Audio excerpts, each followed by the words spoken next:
اپنی لا ریب لا شکا کتاب میں ارشاد فرماتا ہے وَمَا أَرْسَلْنَاكَ إِلَّا رَحْمَةً لِلْعَالَمِينَ کہ اللہ تعالیٰ نے اپنے پیارے حبیب علیہ السلام کو رحمت بنا کر بھیجا ہے۔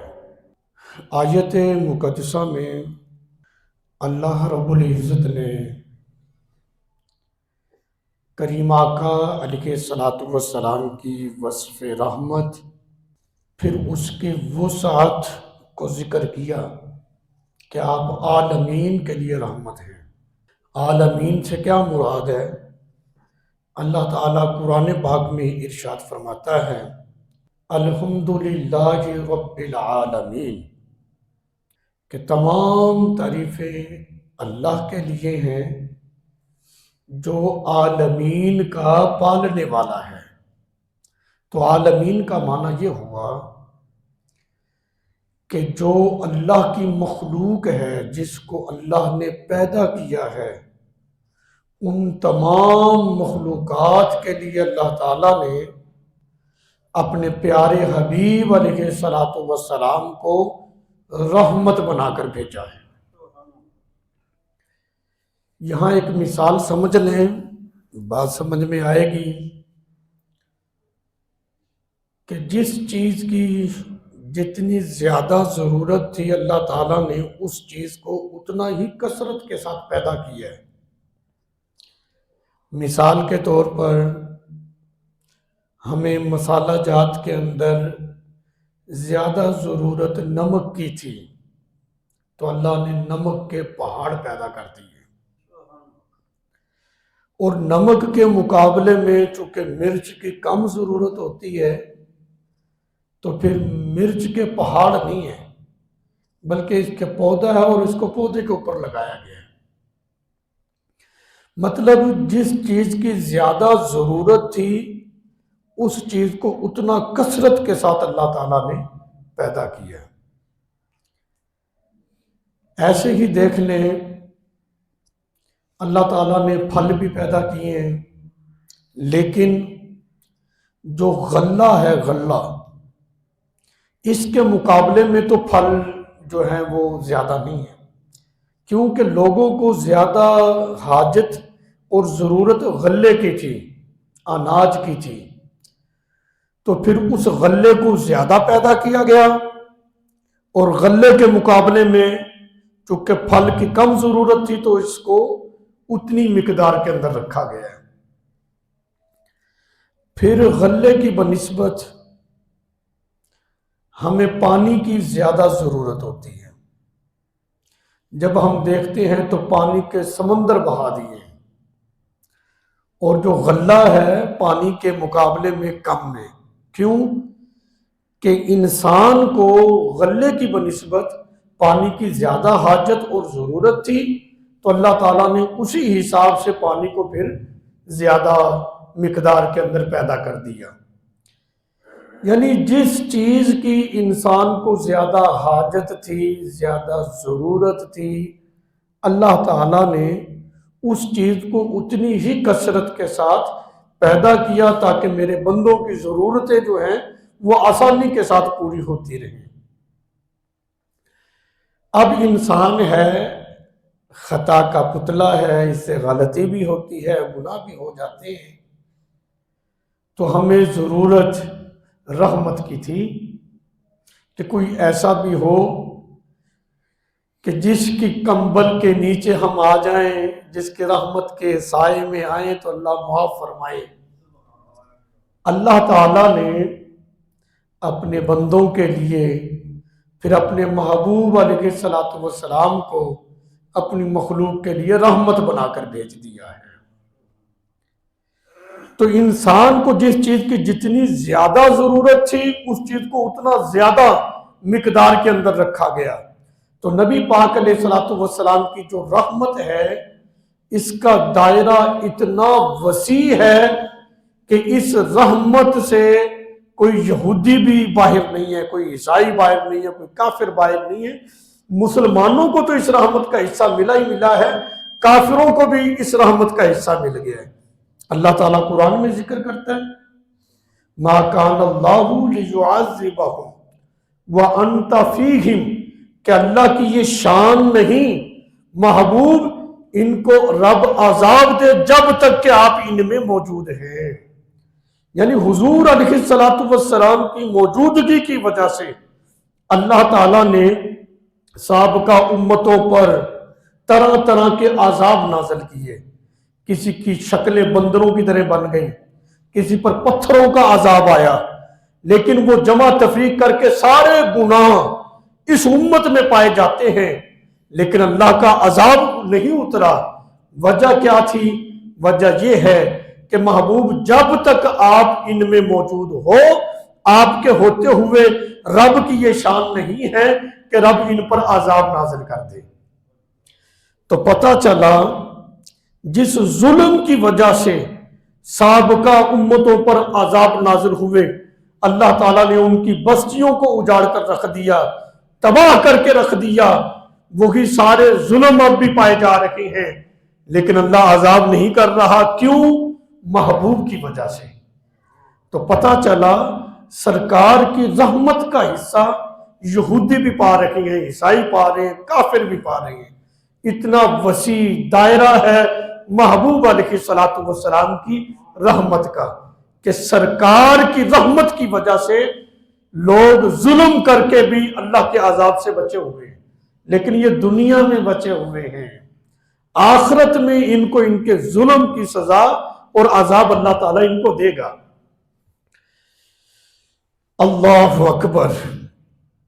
کریم آقا علیہ الصلوۃ والسلام عالمین کے لیے رحمت بن کر آئے ہیں۔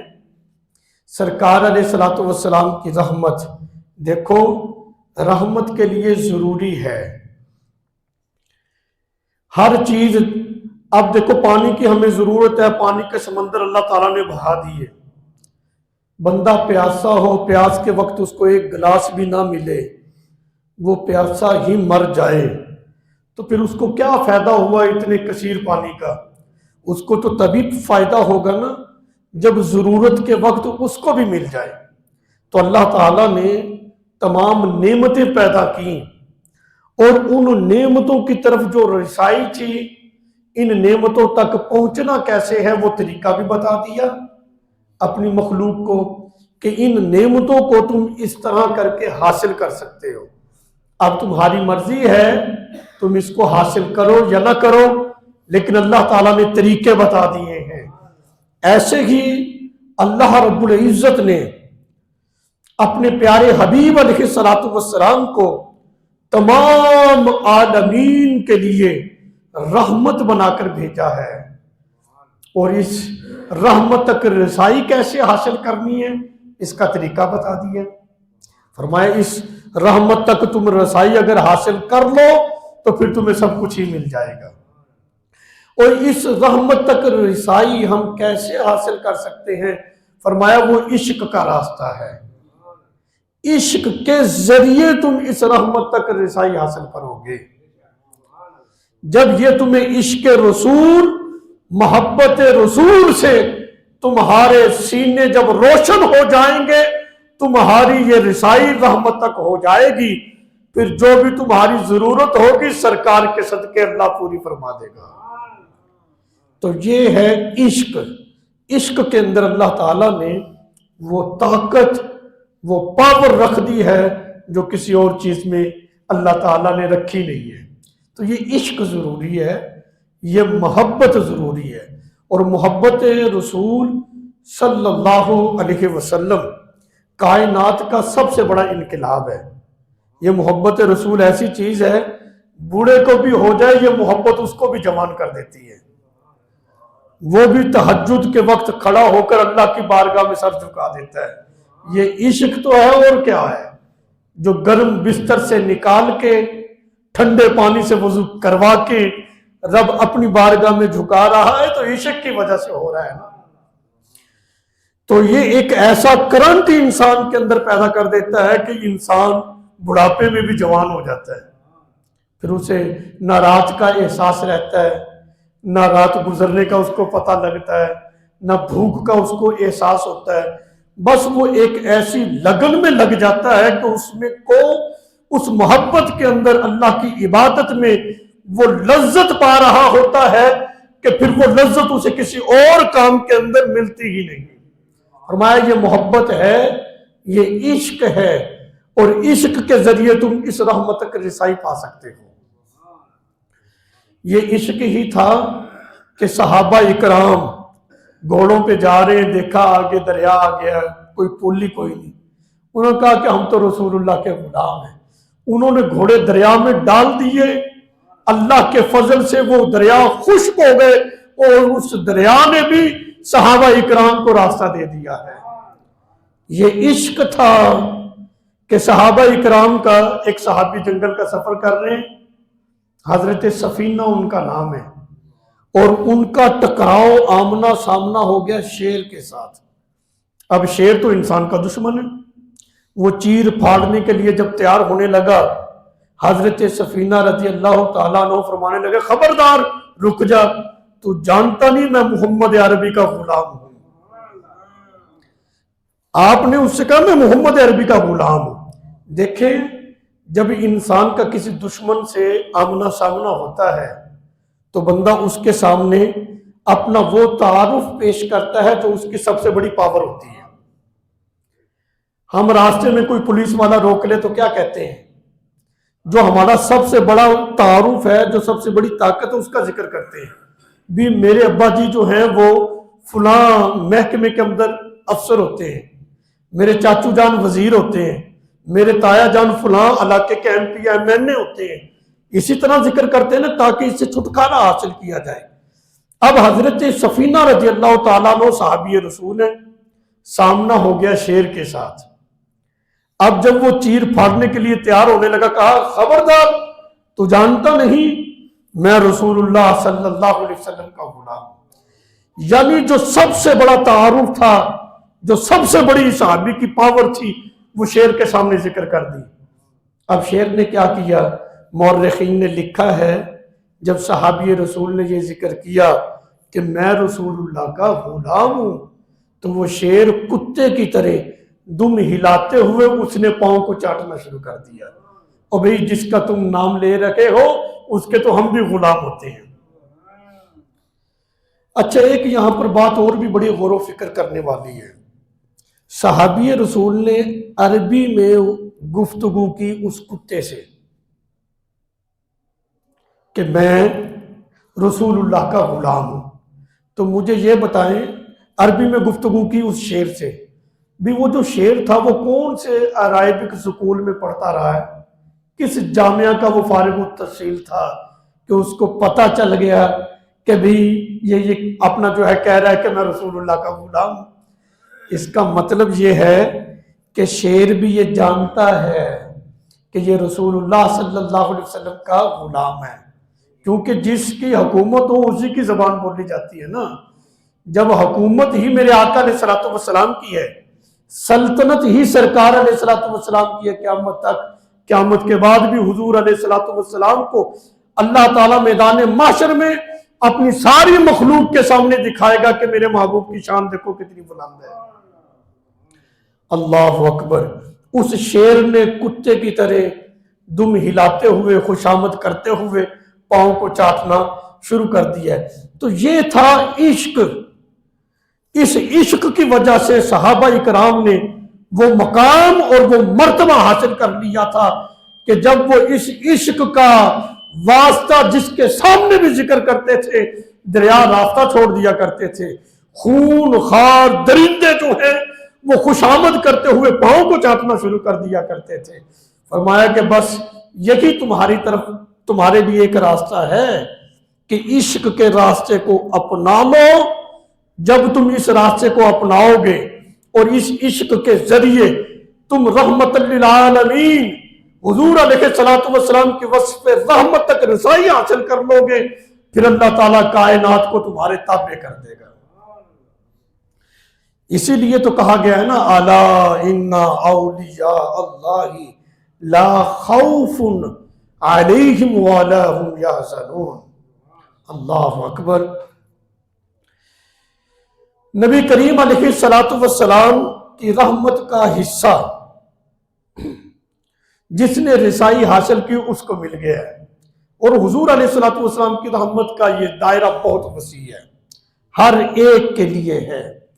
دیکھو نا قرآن مجید کے اندر اللہ تعالیٰ ذکر کرتا ہے وَنُنَزِّلُ مِنَ الْقُرْآنِ مَا هُوَ شِفَاءٌ وَرَحْمَةٌ لِّلْمُؤْمِنِينَ وَلَا يَزِيدُ الظَّالِمِينَ إِلَّا خَسَارًا، کہ قرآن جو ہے یہ مومنین کے لیے شفا ہے۔ وَنُنَزِّلُ مِنَ الْقُرْآنِ مَا هُوَ شِفَاءٌ وَرَحْمَةٌ لِّلْمُؤْمِنِينَ، کہ قرآن مومنوں کے لیے شفا ہے، قرآن مومنوں کے لیے رحمت ہے، یعنی قرآن کی شفاعت مومنین کے ساتھ خاص ہے، قرآن کا رحمت ہونا مومنین کے ساتھ خاص ہے۔ مومنوں کے علاوہ کافروں کے لیے قرآن رحمت نہیں، کافروں کے لیے قرآن شفاعت نہیں، بلکہ کہا وَلَا يَزِيدُ الظَّالِمِينَ إِلَّا خَسَارًا، ظالمین کے لیے، کافروں کے لیے تو یہ گھاٹے کا سودا ہے۔ تو پتہ یہ چلا قرآن رحمت ہے، لیکن اس کی رحمت جماعت مومنین کے ساتھ خاص ہے، مومنوں کے علاوہ کسی اور کے لیے رحمت نہیں۔ لیکن قربان جائیں صاحب قرآن کی شان پر، صاحب قرآن کے مقام پر اللہ تعالیٰ نے اپنے محبوب علیہ الصلوۃ والسلام کے لیے فرمایا وَمَا أَرْسَلْنَاكَ إِلَّا رَحْمَةً لِّلْعَالَمِينَ، کہ اللہ تعالیٰ نے اپنے محبوب کو تمام عالمین کے لیے رحمت بنا کر بھیجا ہے۔ یعنی حضور علیہ الصلوۃ والسلام کی رحمت فقط مومنین کے ساتھ خاص نہیں، بلکہ اللہ کی ساری مخلوق کے لیے حضور علیہ الصلوۃ والسلام رحمت بن کر تشریف لائے ہیں۔ صحابہ کرام کا جرمت ہے، سرکار علیہ الصلوۃ والسلام تشریف فرما ہے، ایک اونٹ دوڑتا ہوا آیا، اس نے کسی سے نہیں پوچھا ابھی بتاؤ تم میں اللہ کا رسول کون ہے، کسی سے نہیں پوچھا، سیدھا ہی حضور علیہ الصلوۃ والسلام کے قدموں میں حاضر ہو جاتا ہے۔ اس کا مطلب یہ ہے کہ جانور بھی جانتے ہیں کہ آپ اللہ کے رسول ہیں۔ وہ حضور علیہ الصلوۃ والسلام کی بارگاہ میں آیا، نبی پاک علیہ الصلوۃ والسلام کے کانوں میں کچھ بڑبڑانے لگا، کچھ کہنے لگا۔ میرے آقا علیہ الصلوۃ والسلام نے فرمایا بھئی یہ جو اونٹ ہے اس کا جو مالک ہے اس کو بلاؤ۔ عرض کی حضور وہ تو یہودی ہے، فرمایا اس کو بلاؤ۔ جب وہ آیا میرے آقا علیہ الصلوۃ والسلام نے فرمایا بھی اس اونٹ نے تمہاری شکایت کی ہے، تم چارہ کم ڈالتے ہو اور اس سے کام زیادہ لیتے ہو، چارہ مکمل ڈالا کرو۔ کہنے لگا میں مکمل نہیں ڈال سکتا۔ میرے آقا علیہ الصلوۃ والسلام نے فرمایا پھر ایسا کرو اس کو فروخت کر دو۔ کتنا بختوں والا وہ اونٹ تھا، میرے آقا علیہ الصلوۃ والسلام نے اس اونٹ کو خرید لیا۔ خریدنے کے بعد حضور علیہ الصلوۃ والسلام نے اس کو آزاد کر دیا۔ اس اونٹ کا یہ نام پڑ گیا تھا کہ یہ رسول اللہ صلی اللہ علیہ وسلم کا آزاد کردہ اونٹ ہے۔ یعنی ان جانوروں کو بھی پتا ہے کہ جب مشکل آ جائے تو مشکل کشائی اسی در پہ آ کر ہونی ہے۔ تو سرکار کی رحمت سے جانور بھی محروم نہیں رہے کہ وہ حضور کی بارگاہ میں آئے، سرکار نے اس پر بھی رحمت فرما دی۔ اور مورخین نے لکھا ہے کہ وہ اونٹ جس کھیت سے گزرتا تھا اللہ کی اتنی رحمتیں ہوتی تھیں کہ اس کھیت کی فصل زیادہ ہو جایا کرتی تھی۔ تو جس اونٹ پر میرے آقا علیہ الصلوۃ والسلام کا نام آ جائے کہ یہ سرکار کا آزاد کردہ اونٹ ہے، وہ جہاں سے گزرے وہاں اللہ کی رحمتوں کا نزول ہوتا ہے۔ اچھا مجھے یہ بتائیں وہ غلام سرکار کا جس کو کہا جائے یہ عاشق رسول ہے، یہ رسول اللہ کا غلام ہے، جہاں سے وہ گزر جائے وہاں بھی اللہ کی رحمت ہی ہوا کرتی ہے، وہاں بھی رحمتوں کا نزول ہی ہوا کرتا ہے۔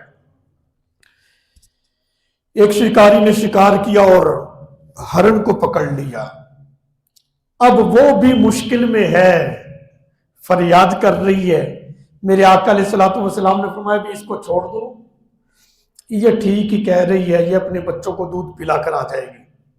کہنے لگا شکار کیا ہے، یہ جانور ہے، جانور کو چھوڑا جائے شکار نکل جائے ہاتھ سے کہاں واپس آتا ہے؟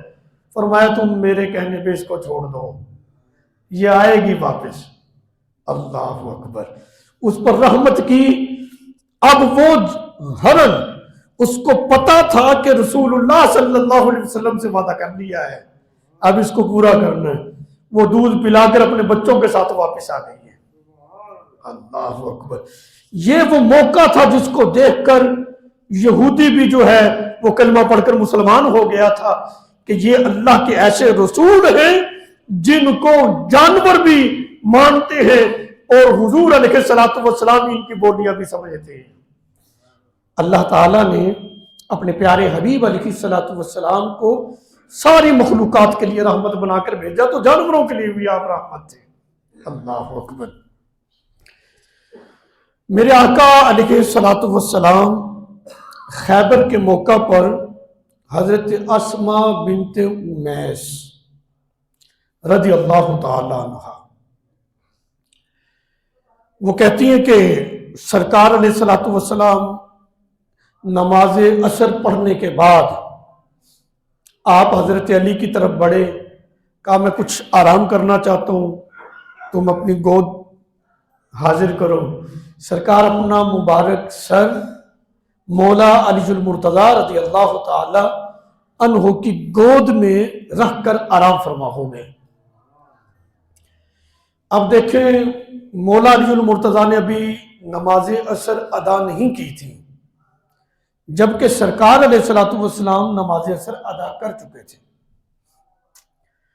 اب سورج غروب ہوتا جا رہا ہے، مولا علی پاک سورج کو دیکھتے ہیں، دل میں خیال آتا ہے میری نماز، اور جب والضحیٰ کے مکھڑے کی طرف نظر پڑتی ہے سب کچھ ہی بھول جاتے ہیں۔ سرکار کا اتنا نورانی خوبصورت چہرہ مولا علی پاک کی گود میں، وہ والضحیٰ والا مکھڑا، واللیل والی زلفیں، بس ہم جیسا کوئی ہوتا تو کھجلی کر دیتا، یا کھانستا، یا پاؤں دبا دیتا، اٹھیے جی میں نے تو نماز پڑھنی ہے۔ لیکن یہاں مولا علی المرتضیٰ ہیں جو ناطق قرآن ہیں، جن کے بارے میں آتا ہے کہ وہ جب گھوڑے پر سوار ہوتے نا، اپنا ایک پاؤں ایک رکاب میں ڈالتے، تلاوت قرآن شروع کرتے، دوسرا پاؤں دوسری رکاب میں جاتا نہیں تھا، ختم قرآن ہو جاتا تھا۔ وہ مولا علی جس کو میرے آقا علیہ الصلوۃ والسلام نے فرمایا انا مدینۃ العلم وعلی بابھا، میں علم کا شہر ہوں، علی اس کا دروازہ ہے۔ وہ مولا علی المرتضیٰ رضی اللہ تعالی عنہ، ان سے بڑا عالم کون ہے بتائیں جی مجھے؟ کیا وہ نہیں جانتے تھے کہ نماز فرض ہے؟ لیکن سب کچھ جانتے ہوئے ان کو پتا تھا تمام فرضوں سے بڑا فرض تو ادب رسول ہے، آداب مصطفیٰ ہیں، نبی پاک علیہ الصلوۃ والسلام کی محبت ہے، حضور علیہ الصلوۃ والسلام کا عشق ہر چیز سے بڑھ کر ہے۔ اب سورج غروب ہوتا ہوتا ہو گیا، گود میں کریم آقا علیہ الصلوۃ والسلام آرام کر رہے ہیں۔ اب یہاں پر ایک بات اور بھی بڑی قابل غور ہے، ہمارے جتنے بھی اساتذہ ہیں، بزرگ ہیں، وہ منع کرتے ہیں کہ عصر کے بعد سونا نہیں چاہیے۔ ایسا ہے نا کہ عصر کے بعد یہ سونے کا وقت نہیں ہے، جب اسلامی تعلیمات کے اندر یہ ہے کہ عصر کے بعد نہیں سونا چاہیے، پھر مجھے بتاؤ سرکار علیہ الصلوۃ والسلام کیسے سو گئے؟ میرا وجدان یہ کہتا ہے سرکار سوئے تھے ہی نہیں، ایسے ہی گود میں مبارک سر رکھ کر آنکھیں بند کی ہوئی تھی، اور مولا علی المرتضیٰ کا امتحان چل رہا تھا، دیکھتے ہیں یہ کرتا کیا ہے۔ اللہ اکبر، کیا عشق تھا اور کیا یہ محبت تھی، آنکھیں بند کی ہوئی ہیں، اب امتحان مولا علی پاک کا چل رہا ہے، یہ کیا کرتے ہیں؟ لیکن آگے سے بھی علی تھے، کامیاب ہو گئے۔ سرخرو ہو گئے جب سرکار علیہ السلام کو بیدار نہیں کیا. سورج غروب ہوا, آنسو کا قطرہ حضور علیہ السلام کے مدعا کے مکڑے پہ آتا ہے. فرمایا علی کس چیز نے رلایا ہے؟ عرض کی حضور میری تو نماز ہی رہ گئی. فرمایا ہماری نیند پہ قربان کی ہے نا, پھر بتاؤ ادا پڑھنی ہے کہ قضا پڑھنی ہے؟ اور میرا وجدان یہ کہتا ہے مولا علی پاک نے عرض کی ہوگی مولا یا رسول اللہ صلی اللہ علیہ وسلم ادا ہو جائے تو وارے ہی نیارے ہو جائیں گے. سرکار کے عشق میں قضا نہیں ہوتی, ادا ہی ہوتی ہے. اب میرے آقا علیہ الصلوۃ والسلام نے اپنے ید اللہ والے گورے گورے ہاتھ اللہ کی بارگاہ میں اٹھائے. حدیث ہے, عرض کی مولا علی تیری اور تیرے محبوب کی اطاعت میں تھا, تو سورج کو واپس پلٹا دے. الفاظ کیا ہیں کہ مولا علی تیری اور تیرے محبوب کی اطاعت میں تھا. مجھے بتائیں اطاعت خدا نماز پڑھنے میں ہے یا نماز چھوڑنے میں؟ اور بھی نماز پڑھنے میں اطاعت خدا ہے, اور وہ نماز تو قضا ہو چکی ہے. سرکار علیہ السلام عرض کرنے مولا سورج پلٹا دے, علی تیری اور تیرے محبوب کی اطاعت میں تھا. مطلب کیا ہے؟ اطاعت مصطفیٰ ہی حقیقت میں اطاعت خدا ہوا کرتی ہے. یہ سرکار علیہ السلام نے دعا کی. اب حدیث پاک میں آتا ہے کہ سورج جب غروب ہوتا ہے وہ اپنے رب کو سجدہ کرتا ہے. اس کے سجدے کی نوعیت کیا ہے یہ اللہ اور اس کا محبوب ہی جانے. کیا اس کی ایک نوعیت ہے؟ وہ اپنی ایک نوعیت میں سجدہ کرتا ہے. کیسے کرتا ہے؟ حدیث میں یہ ہے کہ وہ سجدہ کرتا ہے جب غروب ہوتا ہے تو وہ اپنے رب کو سجدہ کرتا ہے. اب سورج غروب ہوا, ادھر سورج کے سجدے کا وقت آ گیا. ادھر میرے آقا علیہ السلام کے ید اللہ والے گورے گورے ہاتھ فضا میں, مولا سورج کو واپس پلٹا دے, علی تیری اور تیرے محبوب کی اطاعت میں تھا. تو اللہ تعالیٰ نے فرمایا سورج تیرا سجدہ قضا ہوتا ہے ہو جائے, لیکن میرے محبوب کی دعا قضا نہیں ہونی چاہیے, چل واپس چل. اللہ اکبر. اور عشق کے میدان میں رہ کر یہاں یہ بھی کہا جا سکتا ہے گویا کہ رب تعالیٰ نے فرمایا سورج تیرا سجدہ قضا ہوتا ہے ہو جائے, لیکن میرے علی کی نماز قضا نہیں ہونی چاہیے, چل واپس چل. اب یہ حدیث گواہ ہے کہ سورج واپس عصر کے مقام پر آ گیا. لوگوں نے دیکھا پہاڑوں پر زمین پر دھوپ کو چمکتے ہوئے مولا علی المرتضیٰ رضی اللہ تعالی عنہ نے جب تک نماز عصر ادا نہیں کرنی تھی سورج اپنے وقت پہ ہاتھ باندھے کھڑا رہا. یہ ہے عشق کا صلہ, محبت کا صلہ کہ مولا علی المرتضیٰ رضی اللہ تعالیٰ عنہ نے رسول اللہ صلی اللہ علیہ وسلم کا ادب کیا ہے, حضور سے عشق کیا, محبت کی, اور اس عشق میں اپنی نماز حضور کے آرام پہ قربان کی. تو پھر صلہ کیا ملا ہے؟ کائنات میں جس نے بھی نماز پڑھی ہے سورج کو دیکھ کر پڑھی ہے. اس وقت فلاں نماز کا وقت ہو گیا فلاں نماز پڑھنے, لیکن واحد مولا علی المرتضیٰ ہی ہیں جن کو عشق کا یہ صلہ ملا ہے کہ سورج واپس آ کر علی کو دیکھ رہا ہے. یہ کب عصر کی نماز پڑھے اور میں چلا جاؤں؟ جب تک نماز نہیں پڑھی وہ کھڑا رہا ہے, جب نماز پڑھی ہے پھر واپس گیا ہے. تو یہ ہے کہ نبی کریم علیہ الصلوۃ والسلام کی رحمت اتنی وسیع ہے کہ جس نے حضور علیہ الصلوۃ والسلام کی اس رحمت کے راستے کو پا لیا ہے کہ عشق کے ذریعے رحمت تک رسائی حاصل کر لی, پھر اللہ تعالیٰ نے کائنات اسی ہی کے تابع کر دی ہے. اللہ اکبر, اللہ اکبر. حضرت عمر بن خطاب رضی اللہ تعالی عنہ اپنے دور خلافت میں ان کا ایک مزاج تھا کہ یوں لوگوں کے درمیان رات کو گشت کرتے، دیواروں کے ساتھ کان لگا کر حالات معلوم کرتے کہ رعایا کس حال میں رات گزار رہی ہے۔ دیکھا ایک گھر سے ایک بڑھیا جو چرخہ کاٹ رکھی ہے اور رسول اللہ صلی اللہ علیہ وسلم کے فراق میں، جدائی میں کچھ شعر کہہ رہی ہے کہ سرکار دنیا سے چلے گئے ہیں، فراق کے اندر کچھ شعر کہہ رہی ہے اور ساتھ چرخہ بھی کاٹ رہی ہے۔ کان لگا کر سنا تو رہا نہ گیا عمر بن خطاب رضی اللہ تعالیٰ عنہ سے۔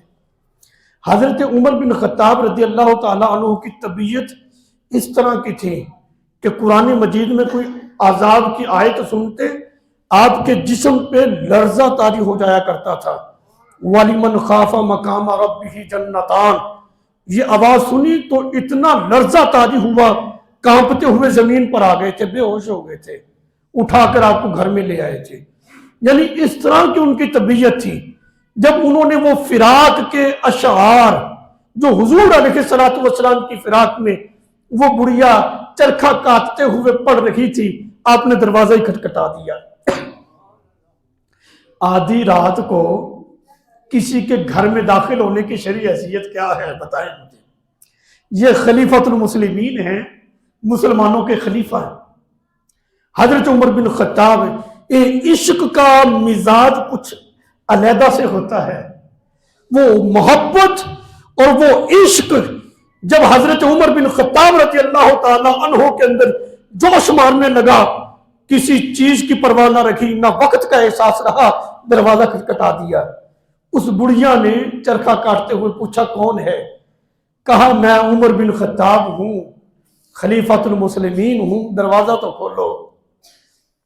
حضرت عمر بن خطاب رضی اللہ تعالیٰ عنہ سے رعایا واقف تھی کہ کتنے نیک دل مسلمان حاکم ہیں، انہوں نے دروازہ کھول دیا۔ آپ اس بڑھیا کے پاس بیٹھ گئے، کہا کہ جو تو سرکار کے فراق میں اشعار کہہ رہی تھی نا، چرخہ کاٹتے ہوئے دوبارہ پڑھ، میں بھی سننا چاہتا ہوں۔ اللہ اکبر، اللہ اکبر۔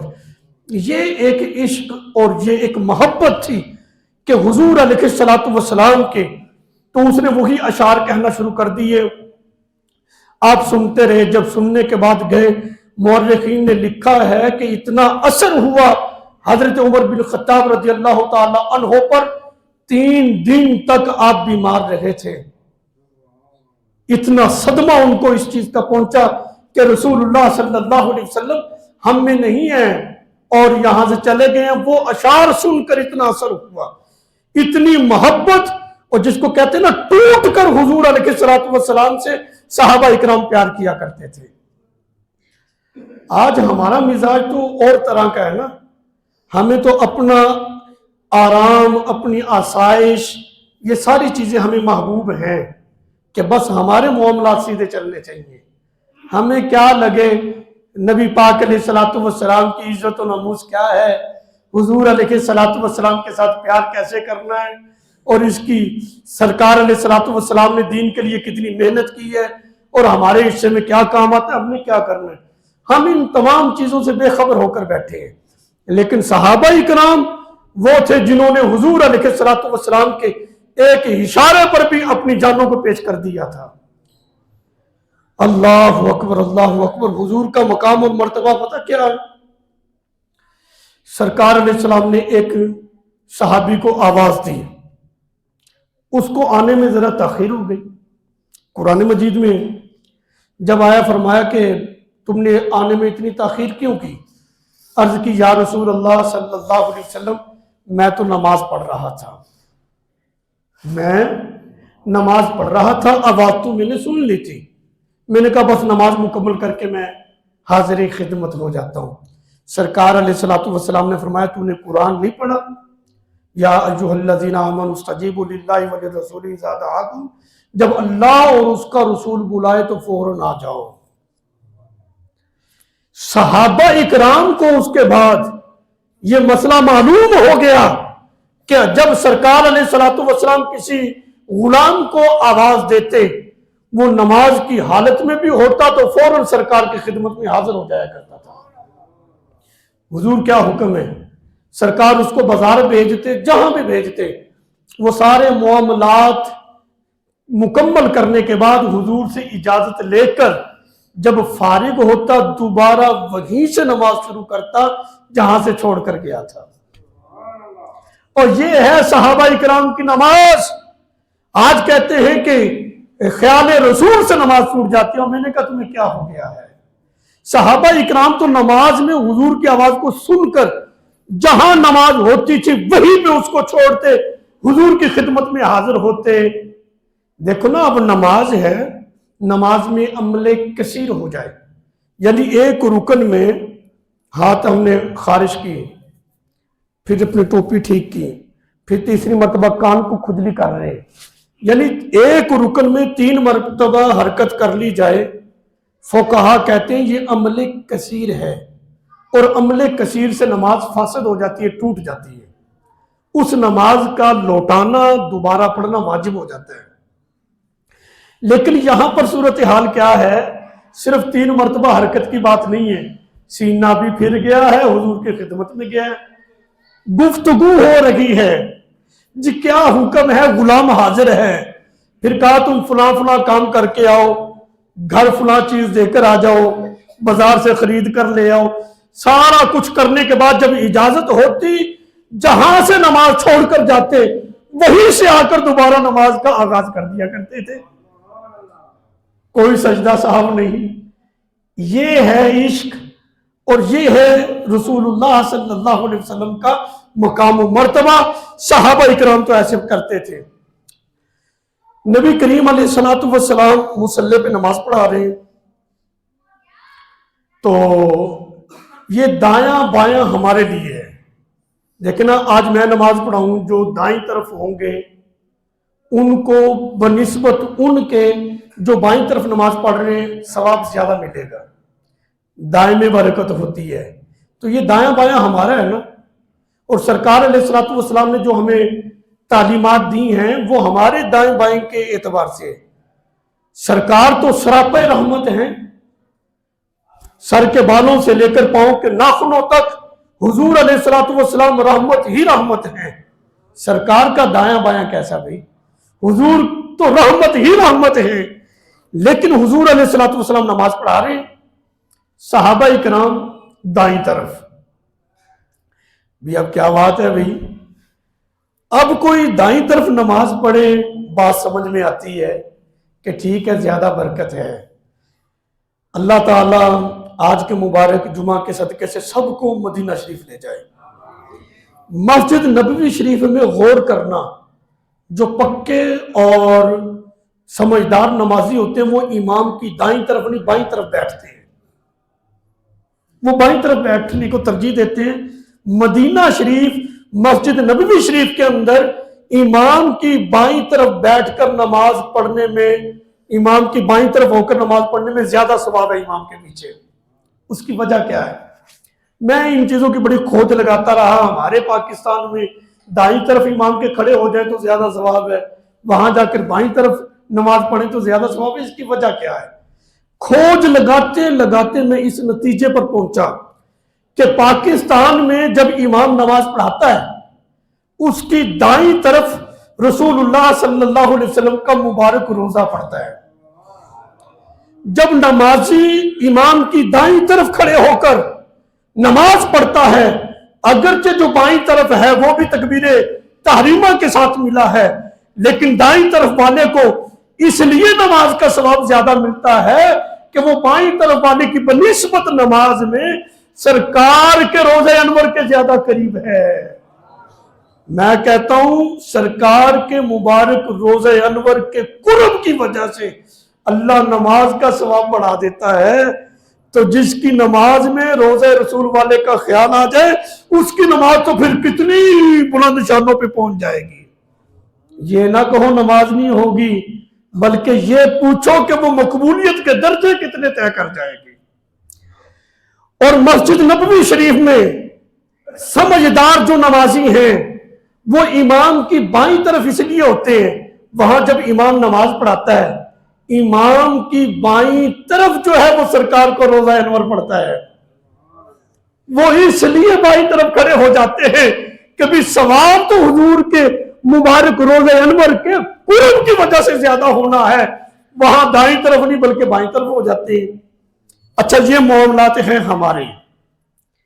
جو صحابہ کرام تھے، اب حضور علیہ السلام نماز پڑھا رہے ہیں، بات بڑے پتے کی ہے اور اس میں ذوق بھی بڑا آئے گا، مزہ بڑا آئے گا۔ صحابہ کرام حضور علیہ السلام کی دائیں طرف، بھی سرکار کا تو دایاں بایاں کیسا ہے بھئی، حضور تو سارے سراپے رحمت ہیں، مصلی رسول پہ ہیں، جہاں مرضی آ جاؤ، لیکن صحابہ کرام دائیں طرف۔ وہ پہلے دائیں طرف کیوں آ جاتے تھے؟ اب تو سرکار کے پیچھے جو نماز پڑھنے والے ہیں وہ جس طرف بھی ہیں برابر ثواب پائیں گے۔ حضور سراپے رحمت ہیں، یہ دایاں بایاں ہمارے لیے ہے، یہ تعلیم امت کے لیے ہے۔ حضور علیہ السلام تو سارے رحمت ہیں، دائیں طرف کیوں ہوتے تھے؟ کہتے بھی وجہ جی ہے، جب نماز پڑھیں گے نماز میں حضور کی زیارت نہیں ہوگی۔ دائیں طرف اس لیے نماز پڑھتے ہیں، نماز کے اختتام پر پہلے سرکار کا چہرہ انور دائیں طرف پھرے گا، السلام علیکم ورحمت اللہ کہتے ہوئے۔ سرکار جب نماز کا اختتام کرتے ہوئے اپنے مبارک چہرے کو دائیں طرف پھیریں گے، چونکہ ہم دائیں طرف ہوں گے، ہم پہلے حضور کے مبارک چہرے کی زیارت کریں گے۔ لے جی، یہ نماز تھی عاشقوں کی۔ وہ تو نماز میں بھی حضور کی زیارت کو ڈھونڈتے تھے، وہ تو اس میں بھی اسی طریقے کی تلاش میں ہوتے تھے کہ کہیں ہمیں روح زیبا حضور علیہ السلام کا وہ دہا والا جو مکھڑا ہے بس وہ ہمارے سامنے آ جائے۔ حدیث مبارکہ میں یہ جو میں نے چند حدیثوں کا خلاصہ پیش کیا ہے نا، یہ حدیث پاک کی کتاب ہے آثار السنن، اس میں پورا چیپٹر ہے، ان تمام احادیث کا خلاصہ بنا کر میں نے آپ کے سامنے ذکر کیا ہے۔ ایک حدیث پاک میں آتا ہے، صحابہ کہتے ہیں کہ ہم نماز میں جو سری نمازیں ہوتی تھی نا، جہری نمازیں ہیں، فجر مغرب عشاء، جس میں بلند آواز سے امام قرات کرتا ہے، اور سری نماز ظہر عصر، جس میں امام جو ہے وہ جہرن بلند آواز سے قرات نہیں کرتا، قرات تو کرتا لیکن بلند آواز سے نہیں کرتا۔ صحابہ کہتے جو سری نمازیں ہوتی تھیں، ان سری نمازوں میں ہم نبی پاک علیہ السلام کی داڑھی شریف کی حرکت سے محسوس کر لیا کرتے تھے کہ حضور علیہ السلام جو ہے وہ قرات فرما رہے ہیں۔ بات کوئی سمجھ میں آ رہی ہے؟ کیا والہانہ صحابہ اکرام کا عشق اور محبت تھی حضور علیہ السلام سے۔ اللہ اکبر۔ حضرت بلال سارے کو رضی اللہ تعالیٰ اس نے اسلام کے لیے بڑی ماریں کھائی ہیں۔ حضرت بلال رضی اللہ تعالیٰ عنہ نے اسلام کے لیے، توحید کے لیے احد احد احد پکارتے تھے۔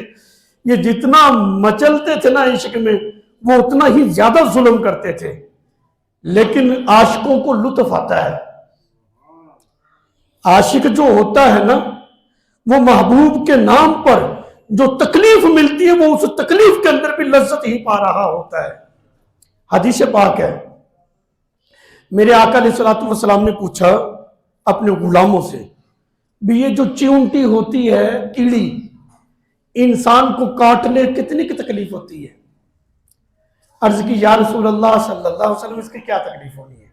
فرمایا سنو، جب بندہ اپنے رب کی بارگاہ میں اپنی جان پیش کر رہا ہوتا ہے نا، اللہ کی راہ میں جب اس کا جسم کٹ رہا ہوتا ہے، اس کو اتنی بھی تکلیف نہیں ہوتی۔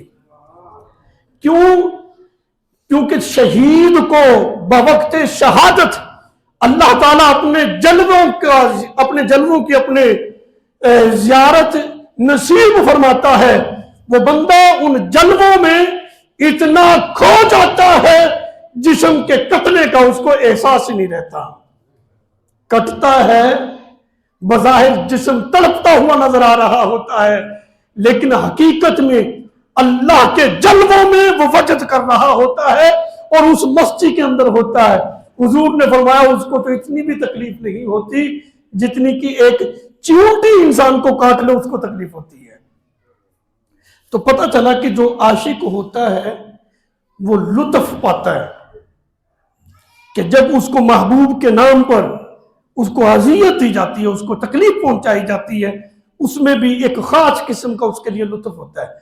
بار کیف انہوں نے بڑی ماریں کھائیں، تو پھر جو محبت کی تھی محبت کا صلہ ملا کہ نہیں تھا؟ غلام رسول اللہ صلی اللہ علیہ وسلم نے کعبے کی چھت پہ چڑھایا کہ نہیں؟ پھر اس کو پھر کعبے کی چھت پہ بھی تو بلال ہی چڑھا ہے نا۔ اللہ اکبر، کیا عشق تھا، کیا محبت تھی، بڑا ایک عجیب سا ہی فلسفہ ہے۔ حضرت بلال رضی اللہ تعالی عنہ، آپ کا جب وقت آخری آیا نا، وصال کا وقت قریب آیا، آپ کی جو زوجہ محترمہ تھیں وہ رونے لگی، ہائے بلال تم دنیا سے جا رہے ہو۔ آپ نے فرمایا رو مت، مجھے مبارکباد پیش کر۔ میں نے کہا تھا نا عشق کا جو فلسفہ ہے یہ بہت مختلف ہے۔ زوجہ کہہ رہی ہے ہائے بلال تم دنیا سے جا رہے ہو، حضرت بلال رضی اللہ تعالیٰ عنہ فرماتے ہیں رو مت، مجھے مبارکباد پیش کر۔ آپ کی زوجہ فرمانے لگی بلال یہ دنیا کا دستور نہیں، بندہ دنیا سے جا رہا ہو، موت کے دروازے پہ کھڑا ہو، اس کو مبارکباد پیش کی جائے، یہ تو دنیا کا دستور نہیں ہے۔ حضرت بلال رضی اللہ تعالیٰ عنہ فرمانے لگے دنیا کا دستور چھوڑ، مجھے مبارکباد پیش کر، اب وہ لمحے قریب آ چکے ہیں، چند لمحے باقی ہیں، یہاں آنکھ بند ہونی ہے، مجھے رسول اللہ کی زیارت ہو جانی ہے۔ یہ محبت اور عشق ایسی چیز ہے جس کو نصیب ہو جائے وہ مرنے کو مرنا نہیں سمجھتا، وہ کہتا ہے کہ موت میں بھی حیات اللہ نے رکھی ہے۔ وہ مرنے کو بھی جینا کہتے ہیں، وہ مرنے کو بھی اپنی کامیابی سمجھ رہے ہوتے ہیں۔ یہ تھے حضرت بلال رضی اللہ تعالی عنہ جو کہہ رہے تھے کہ ابھی دنیا سے میں نے رخصت ہونا ہے، آنکھیں بند ہونی ہیں، بس جن کے لیے میں تڑپتا رہا ان کی زیارت مجھے نصیب ہو جانی ہے۔ تو یہ صحابہ اکرام کا نظریہ تھا کہ نہیں؟ یہ تھا صحابہ کا عقیدہ کہ حضور علیہ السلام مومن کی قبر میں تشریف لاتے ہیں، ہر ایک کی قبر میں آتے ہیں، اور جو اہل ایمان ہوں گے وہ اپنی قبر میں رسول اللہ صلی اللہ علیہ وسلم کو پہچانیں گے، ان کو پہچان نصیب ہوگی۔ اور بخاری شریف کے اندر تو سوال یہ ایک ہی ہے نا، ما کنت تقول فی ھذا الرجل، وہ فرشتہ پوچھے گا بتا ان کے بارے میں تو کیا کہا کرتا تھا۔ لفظ ھذا الرجل استعمال ہوا ہے۔ لفظ ھذا جو ہے علماء بلاغت والوں نے ذکر کیا ہے کہ یہ ھذا محسوس مبصر موجود فی الخارج کے لیے استعمال ہوتا ہے، یعنی لفظ ھذا ہر اس شے کے لیے استعمال ہوتا ہے جو محسوس ہو، جیسا ھذا الکتاب، یہ کتاب، تو کتاب محسوس ہو رہی ہے نا کہ کاغذ کی بنی ہوئی ہے، اوپر گتا لگا ہوا ہے تو وہ محسوس ہوتی ہے۔ مبصر یعنی نظر بھی آئے، موجود فی الخارج واقع میں پائی بھی جائے خارج کے اندر۔ کہتے ہیں کہ جب قبر میں فرشتہ مردے سے سوال کرے گا ما کنت تقول فی ھذا الرجل، بتا ان کے بارے میں دنیا میں کیا کہا کرتا تھا، تو وہ مردہ اپنی قبر میں رسول اللہ صلی اللہ علیہ وسلم کو محسوس بھی کرے گا، دیکھے گا بھی صحیح، اور سرکار علیہ السلام خبر میں تشریف فرما بھی ہوں گے۔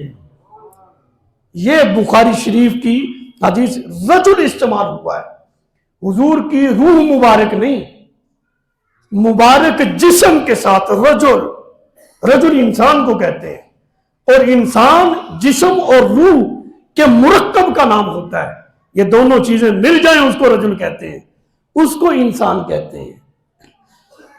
روح اور جسم جب جمع ہو جائیں تو حدیث پاک کے اندر حاضر رجل کا جو لفظ ہے وہ اسی بات کی طرف اشارہ کر رہا ہے. لیکن یہاں پر یہ نظریہ تو بڑا واضح طور پر ظاہر ہو گیا. یہاں پر تھوڑی سی بات اور بھی سمجھنے والی ہے. انشاءاللہ بات آسان ہے, سمجھ میں آ جائے گی, آپ تھوڑی سی بس توجہ بڑھائیں گے. نبی کریم علیہ الصلوۃ والسلام اللہ تعالیٰ نے مقام, مرتبہ, شان یہ عطا فرمائی کہ قبر میں حضور علیہ السلام تشریف فرما ہوں گے. یہ بخاری شریف کی حدیث ہے. اور قبر والا دیکھے گا. اب اس کے نصیب میں ہے, وہ اہل ایمان ہے, تو وہ پہچانے گا بھی کہ یہ اللہ کے رسول ہیں, اور ان کے بارے میں جو اس کا نظریہ تھا اس کا وہ اظہار بھی قبر کے اندر کرے گا. اب سوال یہ ہے کہ ایک وقت میں کوئی ایک آدمی تو نہیں مرتا, ایک وقت میں ہزاروں لوگ مرتے ہیں. ایک ہی وقت میں قبر میں گئے, ایک ہی وقت میں سب جگہ فرشتہ آ گیا. اچھا, وہ سوال کرنے والا فرشتہ بھی ایک ہی ہے, اور یہ فرشتے حضور کے امتی ہیں.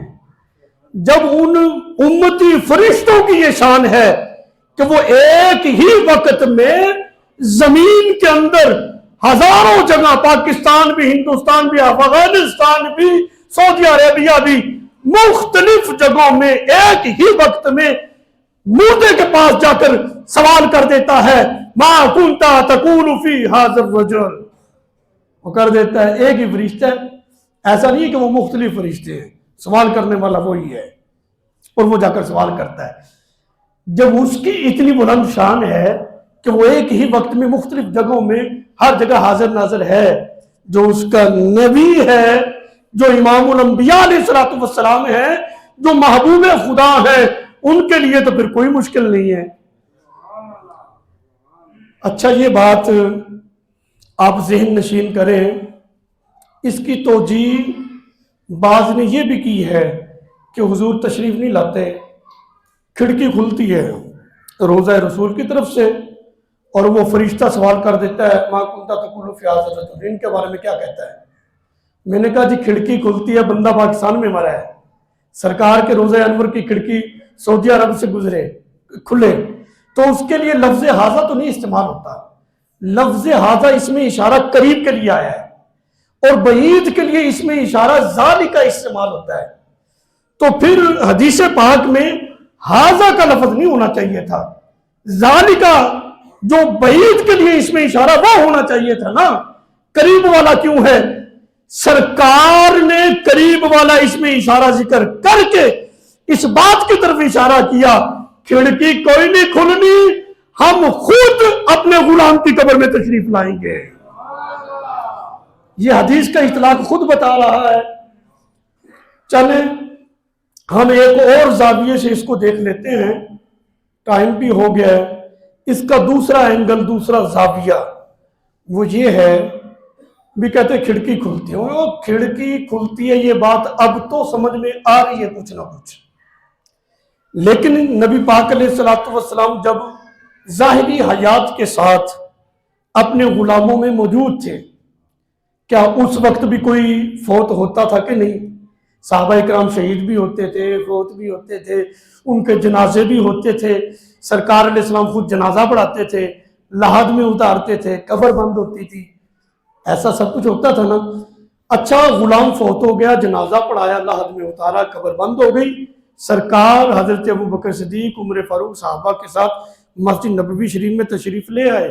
ادھر فرشتہ اس صحابی کی قبر میں آیا, مر ربو کا سوال کر رہا ہے, ما دینو کا, ما کنتا تقول فی ھذا الرجل.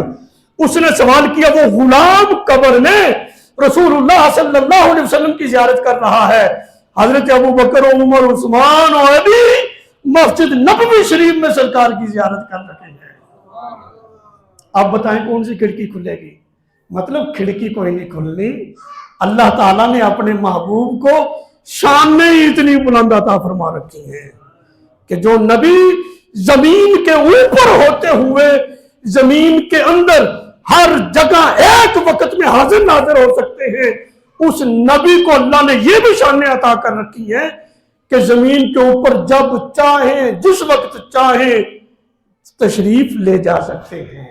وہ کوئی ہمارے پابند نہیں ہے، وہ خود مرضی کے مالک ہیں، جہاں چاہیں تشریف لے آئیں۔ اللہ اکبر۔ اللہ تعالیٰ نے اپنے پیارے حبیب علیہ الصلوۃ والسلام کو وہ عظیم مقام اور مرتبہ عطا فرمایا ہے۔ چونکہ ٹائم ہو چکا ہے، جنہوں نے سنتے نہیں پڑھی وہ سنتے پڑھ لیں، وہ مالی نہیں۔